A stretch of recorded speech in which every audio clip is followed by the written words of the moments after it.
नमस्कार साथियों, पिछले वीडियो में आपने अभी तक पढ़ा है कि पद किसे कहते हैं, शब्द क्या है और पद और शब्द के भेद क्या होते हैं, कितने भेद होते हैं। अभी तक आपको हमने पढ़ाया कि पद के 5 भेद होते हैं, संज्ञा, सर्वनाम, क्रिया, विशेषण और अव्यय, जिसमें हम आपको संज्ञा के बारे में पढ़ा चुके हैं। अब आप आज पद के दूसरे भेद यानी सर्वनाम के बारे में पढ़ेंगे। तो पहले आप देख लीजिए पद या शब्द क्या होता है। पद या शब्द क्या होता है? पद किसे कहेंगे और शब्द किसे कहेंगे? 2 या 2 से अधिक अक्षरों के सार्थक समूह को शब्द कहते हैं। यानी जैसे आपने अभी तक देखा, राम 2 या 2 से अधिक अक्षर का समूह है और सार्थक समूह है, यह किसी का नाम है, इसका कुछ भावार्थ निकल रहा है, यह किसी का नाम है यानी शब्द है। स्वतंत्र रूप से जब हम इसे यूज कर रहे हैं तो शब्द है। और इसी राम को हम अगर किसी वाक्य में प्रयोग कर लें, जैसे राम आम खाता है, आम खाता है, तो हम इस किसी वाक्य में राम शब्द को प्रयोग कर ले रहे हैं, तो यही राम शब्द पद बन जा रहा है। ये आपको हम पढ़ा चुके हैं। इसके अलावा पद के भेद में हम बताए हैं, पद के 5 भेद होते हैं, क्योंकि इन्हीं शब्दों को हम किस प्रकार वर्गीकृत कर सकते हैं, विभेदित कर सकते हैं, इसके बारे में चर्चा कर चुके हैं। जैसे हमने बताया कि राम एक शब्द है, किसी का नाम है, तो यह पद का एक विशेष प्रकार का भेद नाउन होता है।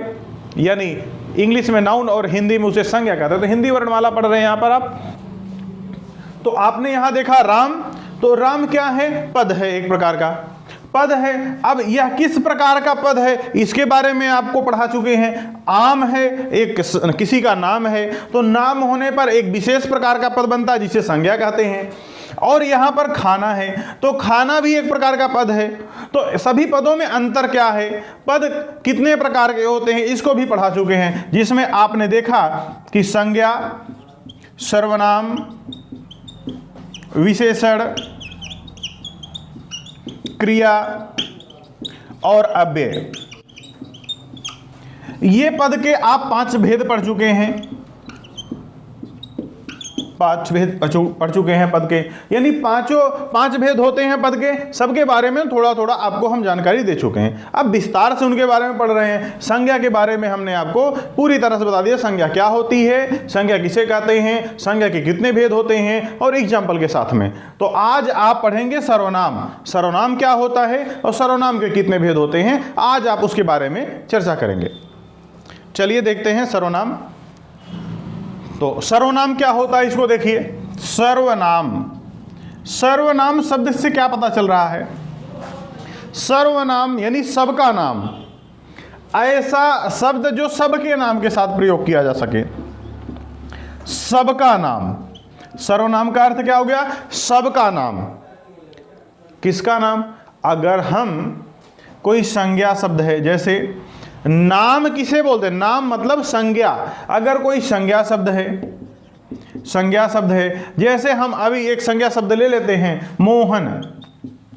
मोहन एक व्यक्ति का नाम है, मोहन एक व्यक्ति का नाम है। अब इस मोहन नाम का प्रयोग हम बार बार किसी वाक्य में ना करें, वाक्य बनाते समय बार बार मोहन नाम का प्रयोग ना करें, तो मोहन नाम के अलावा उसे कुछ और नाम से जाना जा सकता है। जैसे हम मोहन के बारे में बता रहे हैं कि मोहन एक लड़का है, वह स्कूल जाता है, वह अच्छा लड़का है, सुबह रोज जल्दी उठता है, माता पिता की आज्ञा का पालन करता है। तो वह माता पिता की आज्ञा का पालन करता है, उसका आचरण अच्छा है। तो यह वह और उसका जो शब्द प्रयोग कर रहे हैं, किसके लिए कर रहे हैं? मोहन के लिए ही कर रहे हैं। तो ये मोहन जो शब्द है, ये हम नहीं ले रहे हैं बार बार इसका नाम, लेकिन इसके नाम के अलावा हम कुछ और शब्द प्रयोग कर ले रहे हैं। जैसे हम मोहन ना कह के हम कह रहे हैं वह अच्छा लड़का है, तो हम मोहन का नाम दोबारा नहीं लिए, हम मोहन के जगह पर वह शब्द का प्रयोग कर लिए। या हम आपसे कह रहे हैं कि उसका व्यवहार अच्छा है, यानी मोहन का नाम ना लेकर हम उसका शब्द प्रयोग कर रहे हैं। तो यह वह और उसका शब्द क्या है? किसी के नाम के स्थान पर ही प्रयोग किया गया है, यानी मोहन के नाम के स्थान पर प्रयोग किया गया है। अब जो शब्द प्रयोग किया जाए मोहन के लिए, वही शब्द सर्वनाम है। सर्वनाम की परिभाषा आप इस प्रकार कह सकते हैं कि संज्ञा के बदले, संज्ञा के स्थान पर प्रयोग किए जाने वाले शब्द सर्वनाम कहलाते हैं। अब अगर किसी शब्द को संज्ञा के स्थान पर आप प्रयोग कर रहे हैं तो उसे सर्वनाम कहेंगे। जैसे संज्ञा के स्थान पर क्या प्रयोग कर सकते हैं? यह, वह, उसका,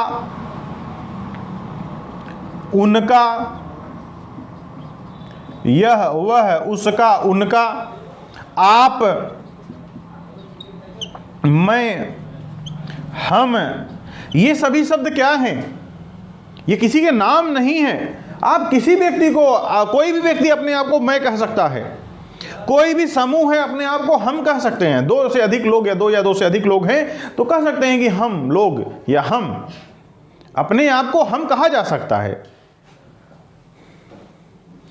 कोई भी व्यक्ति अपने आप को हम कह सकता है, अगर उसके साथ में कोई और है तो। अकेला है तो मैं कह सकता है, ऐसा नहीं किसी विशेष व्यक्ति को मैं कहेंगे, ऐसा नहीं है। किसी को, कोई भी व्यक्ति अपने आप को मैं कह सकता है।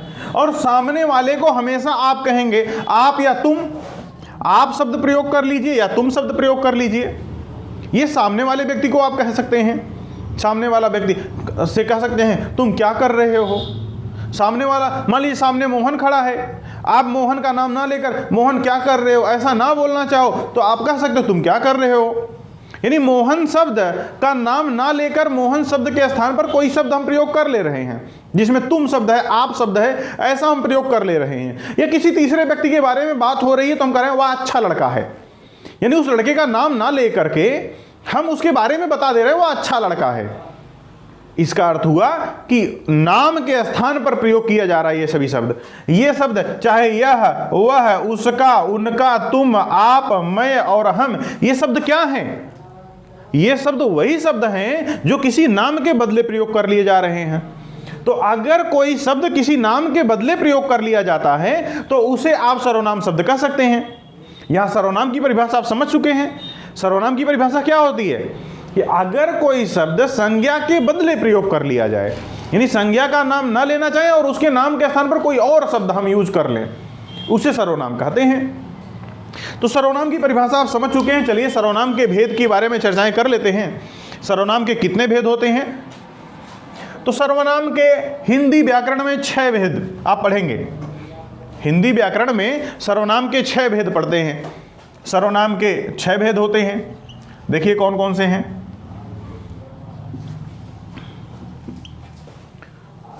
सर्वनाम में पहला आप कह सकते हैं पुरुषवाचक सर्वनाम,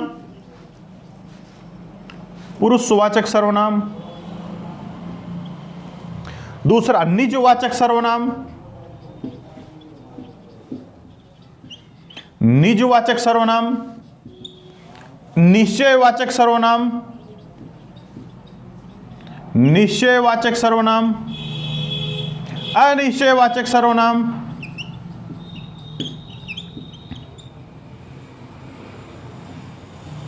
अनिश्चयवाचक सर्वनाम।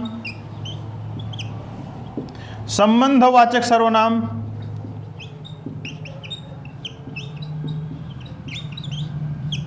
संबंधवाचक सर्वनाम। और अंतिम है प्रश्नवाचक सर्वनाम। प्रश्नवाचक सर्वनाम। आपने देख लिया कि सर्वनाम के 6 भेद होते हैं। सर्वनाम किसे कहते हैं इसको आप समझ चुके हैं। तो सर्वनाम के 6 भेद होते हैं। कौन कौन से हैं इसको आप देख लीजिए। तो यहां पर आपने अभी देखा कि सर्वनाम के 6 भेद। पहला भेद कौन सा है? पुरुषवाचक सर्वनाम।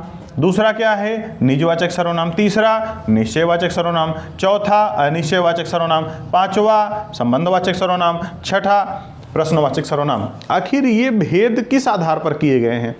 किसे आप पुरुषवाचक कहेंगे, किसे निजवाचक कहेंगे, किसे निश्चयवाचक कहेंगे? इनमें अंतर क्या है? इनमें कोई ना कोई डिफरेंस होगा, मूल डिफरेंस कुछ होगा। तो क्या अंतर है इसको समझिए। पुरुषवाचक नाम से पता चल रहा, पुरुष, पुरुष यानी यहां व्यक्ति के लिए पुरुष शब्द का प्रयोग किया गया है। किसी व्यक्ति, इसे आप व्यक्तिवाचक सर्वनाम भी कह सकते हैं और पुरुषवाचक सर्वनाम कह सकते हैं। अगर कोई ऐसा शब्द जो आप किसी व्यक्ति के लिए प्रयोग कर रहे हो, इंसानों की बात हो रही है, व्यक्तियों की बात हो रही है। अगर कोई ऐसा शब्द आ जाए जो व्यक्ति के लिए प्रयोग कर रहे हैं, वहां पुरुषवाचक सर्वनाम हो जाएगा। जैसे मान लो राम, राम क्या है? व्यक्ति है ना। राम एक व्यक्ति का नाम है। सीता क्या है? एक व्यक्ति का नाम है। तो राम और सीता एक व्यक्ति का नाम है। अगर आप इस व्यक्ति को आप कह सकते हैं वह, राम को कह सकते हैं वह, सीता को भी वह कह सकते हैं। उसे शब्द कह सकते हैं। आप कह सकते हैं सामने अगर राम है आपके, तो आप कह सकते हैं आप, राम को आप कहेंगे सामने वाले व्यक्ति को। और राम खुद बोलेगा तो अपने आप को राम क्या बोलेगा? मैं। या राम के साथ कई लोग हैं तो हम। आप बोल सकते हैं, सम्मान सूचक शब्द है। अगर आप सम्मान सूचक शब्द ना प्रयोग करना चाहें तो तुम भी प्रयोग कर सकते हैं। इसके अलावा उसका, उनका, उनके, बहुत सारे शब्द हैं जो आप व्यक्तियों के लिए प्रयोग कर रहे हैं। अगर आप व्यक्ति के लिए प्रयोग कर रहे हैं तो पुरुषवाचक सर्वनाम हो जाएगा। यानी इसकी परिभाषा इस प्रकार आप दे सकते हैं कि जो शब्द, वे सर्वनाम शब्द जो किसी व्यक्ति के लिए प्रयोग किए जाएं। सर्वनाम शब्द मतलब जो संज्ञा के बदले प्रयोग किए जा रहे हैं, लेकिन वह किसी व्यक्ति के लिए प्रयोग किए जा रहे हैं, तो यहां पर पुरुषवाचक सर्वनाम हो जाएगा। सर्वनाम शब्द तो हैं, ये संज्ञा के बदले प्रयोग किए जा रहे हैं, लेकिन किसी विशेष व्यक्ति के लिए प्रयोग किए जा रहे हैं, तो सर्वनाम शब्द हो गया। निजवाचक सर्वनाम में क्या है? व्यक्ति कुछ शब्द ऐसे होते हैं जो स्वयं प्रयोग करता, अपने लिए प्रयोग करता है। जैसे हम कहें खुद, मैं यह काम खुद ही कर लूंगा। क्या हम ये खुद शब्द दूसरे के लिए प्रयोग कर रहे हैं क्या? नहीं, यह शब्द हम अपने लिए प्रयोग कर रहे हैं। या मैं अब काम खुद ही कर लूंगा, या अपने आप कर लूंगा। मैं यह काम अपने आप कर लूंगा। अपने आप शब्द कौन है? मैं खुद हूं। यहां खुद के लिए आप देखिए, आप शब्द पुरुषवाचक सर्वनाम जब दूसरे के लिए प्रयोग किया जाए, और जब आप शब्द निजवाचक जब खुद के लिए प्रयोग किया जाए, यानी आप शब्द को अगर हम खुद के लिए प्रयोग करते हैं तो वह निजवाचक हो जाता है। स्वयं, आप कह सकते हैं स्वयं, मैं यह काम स्वयं कर लूंगा। यह स्वयं शब्द कहां से आ गया? यह खुद के लिए प्रयोग किया गया शब्द है। और यह अपना नाम ना लेकर हम यह स्वयं शब्द हम प्रयोग करें अगर, तो यह निजवाचक सर्वनाम हो जाता है। निश्चयवाचक, निश्चित हो, वस्तु निश्चित हो। अगर आपके सामने कोई नजदीक वस्तु रखी है तो आप कहते हैं यह वस्तु बहुत अच्छी है। दूर है तो कहेंगे वह वस्तु बहुत अच्छी है। यानी निश्चित वस्तु है, आप तो देख रहे हो वस्तु को। नजदीक है तो यह, और दूर है वह है। तो हम निश्चयवाचक सर्वनाम में यह और वह शब्द प्रयोग कर लेते हैं। यह और वह शब्द प्रयोग कर लेते हैं। लेकिन अगर वस्तु निश्चित ही नहीं है, वस्तु निश्चित नहीं है, तो कौन सा सर्वनाम हो जाएगा? अनिश्चयवाचक। यानी ऐसा सर्वनाम का शब्द जहां निश्चित वस्तु आपके सामने हो, आप निश्चित वस्तु की तरफ इशारा कर रहे हो, तो वहां पर निश्चयवाचक सर्वनाम हो जाएगा, जैसे यह वह। लेकिन अगर अनिश्चित कोई वस्तु है और उसके बारे में बताया जाए, जैसे आप चाय देख रहे हैं या चाय पी रहे हैं, अब चाय में कुछ पड़ गया है, आपको पता नहीं है क्या पड़ा है, तो आप क्या कहेंगे? चाय में कुछ है। वस्तु कौन सी है नहीं पता है, लेकिन कुछ है। यानी उस वस्तु को क्या नाम आप दे रहे हैं? कुछ। वस्तु कौन सी है नहीं पता है। यानी निश्चित वस्तु नहीं है, वस्तु निश्चित नहीं है, लेकिन वस्तु के बारे में आप बता रहे हैं। कुछ है चाय में, तो यह कुछ शब्द वस्तु के लिए प्रयोग कर ले रहे हैं। आपको पता नहीं है कौन सी वस्तु है उसमें, लेकिन उसके लिए आप किसी सर्वनाम शब्द का प्रयोग कर रहे हैं, तो वहां शब्द हो जाएगा कुछ। ऐसा भी हो सकता है व्यक्तियों के लिए भी सर्वनाम शब्द है। अगर व्यक्ति कोई निश्चित नहीं है, निश्चित व्यक्ति नहीं है, उसके लिए भी सर्वनाम शब्द प्रयोग किया जा सकता है। आप कहते हैं ना, ऐसा न हो कोई आ जाए। घर में बैठे हैं और आप पड़ोसी से अपने कह रहे हैं या अपने घर के अन्य सदस्यों से कह रहे हैं, चलो जल्दी जल्दी कुछ खा लेते हैं, ऐसा ना हो कोई आ जाए, उसका भी हिस्सा लगाना पड़ेगा। हाँ, ऐसा नहीं। तो वहाँ पर कोई आ जाए, कौन आ जाए नहीं पता है। कोई आ जाए, ये कोई शब्द कौन है? व्यक्ति के लिए प्रयोग किया गया, लेकिन वह व्यक्ति निश्चित नहीं है। अगर वह व्यक्ति निश्चित होता तो आप उसे नाम लेते, वहां बोलते वह आ जाएगा, तो आप व्यक्ति के लिए वह शब्द प्रयोग करेंगे। लेकिन वह व्यक्ति अगर निश्चित नहीं है तो कोई, आप कहेंगे कोई आ जाए। तो यहां अनिश्चयवाचक सर्वनाम में आप कोई शब्द प्रयोग कर रहे हैं। तो आपने देखा अनिश्चयवाचक सर्वनाम कुछ और कोई शब्द है। संबंधवाचक सर्वनाम किसे कहते हैं? जो संबंध स्थापित करने का काम करते हैं। जैसे शब्द है जो और सो, जैसे आपके सामने शब्द है जो और सो शब्द, जो और सो, ये शब्द संबंध स्थापित करते हैं। आखिर संबंध कैसे स्थापित करेंगे? शब्दों के बीच संबंध स्थापित होगा।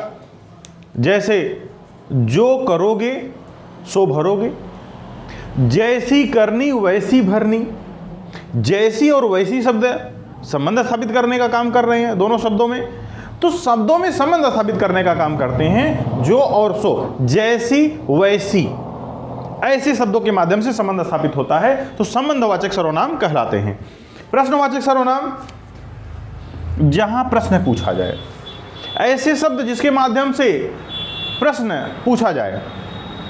आपने क्या खाया, क्या शब्द है? पता तो है नहीं मुझे, लेकिन मैं जानना अब चाहता हूं कि आपने क्या खाया। मेरे मन में जानने की इच्छा है, इसलिए मैं क्वेश्चन कर रहा हूं आपसे, प्रश्न पूछ रहा हूं, आपने क्या खाया। अब वह क्या शब्द है? वस्तुओं के लिए प्रयोग किया जा रहा है, वस्तुओं के लिए प्रयोग किया जा रहा है। आपके घर कौन आया, आपके घर कौन आया, यानी प्रश्न हम आपसे पूछ रहे हैं, लेकिन यह प्रश्न व्यक्ति के लिए प्रयोग हो गया। कौन शब्द आप किसी वस्तु को नहीं कह सकते, कौन तो व्यक्ति के लिए प्रयोग किया जा रहा है, तो कौन शब्द व्यक्ति के लिए और क्या शब्द वस्तु के लिए प्रयोग कर रहे हैं। तो इस प्रकार आपके सर्वनाम हो जाते हैं कंप्लीट, प्रश्नवाचक सर्वनाम। एक बार सबको हम फिर से देख लेते हैं कि सर्वनाम आखिर है क्या, और उसमें आपको मुख्य रूप से क्या पढ़ना होता है। तो सर्वनाम किसे कहते हैं? ऐसे शब्द जो संज्ञा के स्थान पर प्रयोग किए जाते हैं सर्वनाम कहलाते हैं। सर्वनाम के कुल 6 भेद होते हैं, जिसमें है पुरुषवाचक सर्वनाम, निजवाचक सर्वनाम, निश्चयवाचक सर्वनाम, अनिश्चयवाचक सर्वनाम, संबंधवाचक सर्वनाम और प्रश्नवाचक सर्वनाम। पुरुषवाचक सर्वनाम किसे कहते हैं? ऐसे सर्वनाम जो किसी व्यक्ति के लिए प्रयोग किए जाएं, ऐसे सर्वनाम शब्द जो किसी व्यक्ति के लिए प्रयोग किए जाएं, जैसे वह, उसे, आप, तुम, मैं और हम। इस प्रकार निजवाचक सर्वनाम किसे कहते हैं? ऐसे सर्वनाम शब्द जो खुद के लिए प्रयोग किए जाएं, जो स्वयं के लिए प्रयोग किए जाएं, जैसे खुद, आप और स्वयं। ऐसे सर्वनाम शब्द जो निश्चित वस्तु या व्यक्ति की तरफ इशारा करें, जैसे यह और वह शब्द। अगर वह निश्चित व्यक्ति या वस्तु की तरफ इशारा ना करें और वह अनिश्चित व्यक्ति और वस्तु की तरफ इशारा करते हैं तो अनिश्चयवाचक सर्वनाम। यानी अगर व्यक्ति या वस्तु निश्चित है तो निश्चयवाचक, और व्यक्ति वस्तु निश्चित नहीं है तो अनिश्चयवाचक सर्वनाम हो जाता है। अनिश्चयवाचक सर्वनाम में हम कुछ और कोई रख देते हैं। इसके अलावा संबंधवाचक सर्वनाम जो शब्दों के बीच संबंध स्थापित करते हैं, जैसे, वैसे, जो, सो, ये सभी शब्द क्या हैं? संबंध स्थापित करने का काम करते हैं। और प्रश्नवाचक सर्वनाम, नाम से ही पता चल रहा है कि प्रश्न पूछा जाएगा, तो जिसमें प्रश्न पूछा जाए वह प्रश्नवाचक सर्वनाम होता है। जैसे क्या और कौन शब्द है, क्या और कौन शब्द है, तो ये सर्वनाम शब्द हैं। सर्वनाम शब्द, सर्वनाम किसे कहते हैं आपने यह देख लिया, सर्वनाम के एग्जाम्पल क्या हैं ये देख लिया। अब इसमें क्या प्रश्न पूछे जा सकते हैं, प्रश्नों की सीरीज हम पद खत्म होने के बाद ले आएंगे आपके सामने, और सर्वनाम से कितने प्रश्न, किस प्रकार के प्रश्न पूछे जा सकते हैं, इस पर हम विस्तार से प्रश्नों की एक सीरीज लाकर डिस्कस करेंगे उस पर। तो सर्वनाम में आज के लिए इतना ही। अब हम कल आपसे विशेषण के बारे में चर्चा करेंगे। वीडियो देखने के लिए धन्यवाद। अब मिलते हैं कल आपसे। नमस्कार।